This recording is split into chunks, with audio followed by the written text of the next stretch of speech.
Hi everyone, welcome to another episode of the podcast For the Love of Drama. I am Fiona, and last week I was talking about the plot in a play that gives the story its structure, carries the audience from beginning to end into the world of the characters and the choices they make and what happens to them in the end. And today I'm going to be talking about the element of drama that gives drama, one part that gives drama its shape and character. And I'm going to talk about the theme in any play. The theme of the play refers to its central idea, either by dialogue, the speech, or action. Or it can be understood after having had watched the whole performance. It's the philosophy or thinking that forms the base of the story, or a moral lesson that the characters learn.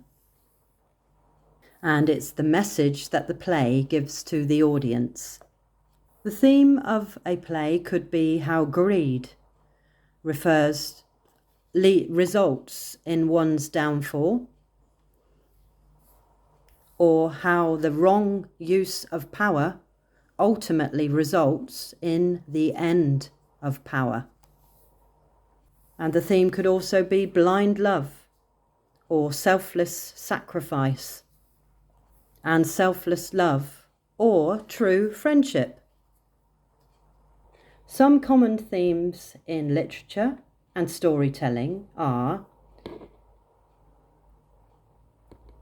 the circle of life, coming of age, family, good versus evil, hubris, identity, justice, loneliness, power and corruption, sacrificial love, survival, or the pursuit of love. And there are many more, probably thousands, but I'm going to concentrate on telling you the definition of each one.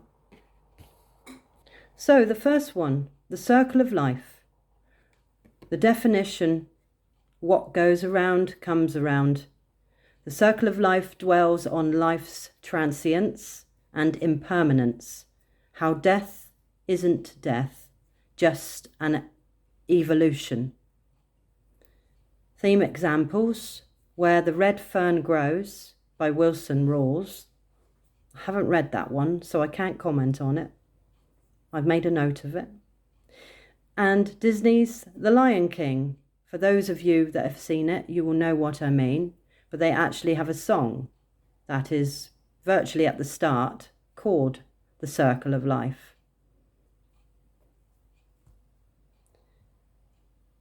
The second one is The Coming of Age, also known as a Bill Dung's Roman. Coming of age involves the intense experiences of growing up and how these experiences shape the future of the protagonist. Examples: Jane Eyre by Charlotte Bronte and Great Expectations by Charles Dickens. And if you ever watch a film that features teenagers or teenage relationships, things like that, children growing up, it will often say, if you look it up as a review, it will often say a coming of age film. Number 3, family. Many families are connected by blood, but to overcome certain obstacles, literary families must strengthen their ties to each other. Examples are Anna Karenina by Leo Tolstoy, Homegoing by Ya Gyasi. Trying to think of some film ones that are coming of age. I think things like very much some of the teenage films, especially from the 90s and the noughties, and even before in the 80s, like Legally Blonde. That's a coming of age one. And that's sort of showing people maturing, growing up, realizing, looking at the world from a different way, looking at their life in a different way. So number 4 is good versus evil. So we could argue that every story is about good versus evil, assuming the story has a protagonist, which is the central character, and an antagonist, which is the person that creates the conflict with the protagonist. Still, good and evil are in eternal conflict with each other, so writers must document how this conflict evolves. And examples are Dr. Faustus by Christopher Marlowe, The Strange Case of Dr. Jekyll and Mr. Hyde by Robert Louis Stevenson, and Harry Potter is also a good example, and I should think almost every fairy tale you can think of. Peter Pan, Sleeping Beauty, Cinderella, Snow White, and the list could go on and on. Number 5 is hubris, which I didn't really know what this means, so this is a bit of a bit more knowledge for me to store inside my brain. So hubris refers to excessive self-confidence and the terrible decisions that arise from it. Many works of literature explore hubris as man's defiance of God, or the gods, or else man himself playing God. And examples of this are Frankenstein by Mary Shelley, the Iliad by Homer, and the story of Adam and Eve in the book of Genesis from the Bible. Number 6, identity. At some point in their life, the protagonist asks the question, who am I? Identity refers to the qualities that make one person distinct from one another. How much of a difference exists between you and I? Examples are Kafka on the Shore by Haruki Murakami. A Beautiful Mind, and this is a biography of Nobel Prize-winning economist and mathematician John Nash, written by Sylvia Nasar, and also the 2001 film of the same name, starring Russell Crowe. Number 7, justice. What makes a society just? What are the proper consequences for people who do the wrong thing? Who is best equipped to dispense justice? Are we collectively responsible for each other's actions? Examples: To Kill a Mockingbird by Harper Lee, or Hamlet by William Shakespeare. Number 8, loneliness. Loneliness affects the way people think, act, and view the world. This theme charts how certain characters cope with their loneliness and whether man can survive this disconnection from others. Examples are A Clean, Well-Lighted Place by Ernest Hemingway, A Single Man by Christopher Isherwood,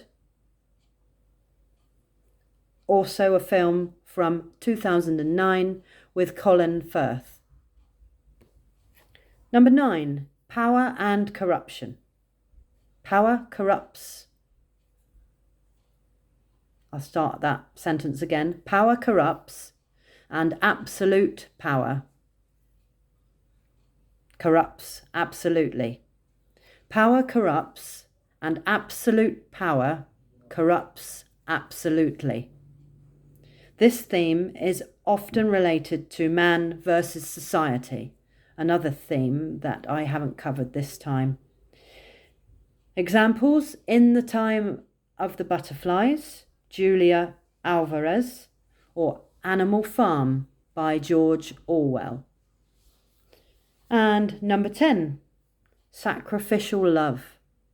When you truly love someone, you are willing to sacrifice everything for them. Sacrifice is a component of all themes concerning love. This is especially true for stories of motherly love. Examples are The Leavers by Lisa Coe and Miss Saigon, and also Les Miserables by Victor Hugo. 2 more. Number 11, survival. When survival is at stake, people discover the limits of their own power. The literary theme of survival applies to stories of being lost in the wilderness, though it also applies to stories about the survival of ideas, groups, and humanity at large. Examples are Heart of Darkness by Joseph Conrad and Lost, the science fiction drama that ran from 2004 to 2010. And number 12, The Pursuit of Love. Love makes the world go round, but it is not always easy to find.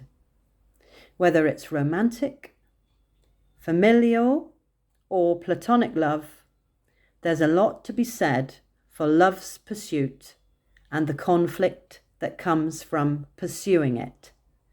Examples are Wuthering Heights by Emily Bronte, Emma by Jane Austen, and The Pursuit of Love by Nancy Mitford, also a TV drama from 2021. And these are 12 themes in amongst many, many themes. So it just proves that drama is so diverse, and you could make a drama out of anything. So I hope you all enjoyed this podcast about themes. I really enjoyed making it, and I've learnt such a lot this time, and I really loved it actually. I started writing last night and I was scribbling away and I just didn't want to stop. The more I learnt, the more I wanted to learn. So if that can inspire you just a tiny weeny little bit, I will be satisfied. So enjoy the rest of the week. I'll be back with another podcast video on Friday. And take care, guys, and see you all soon. Bye-bye.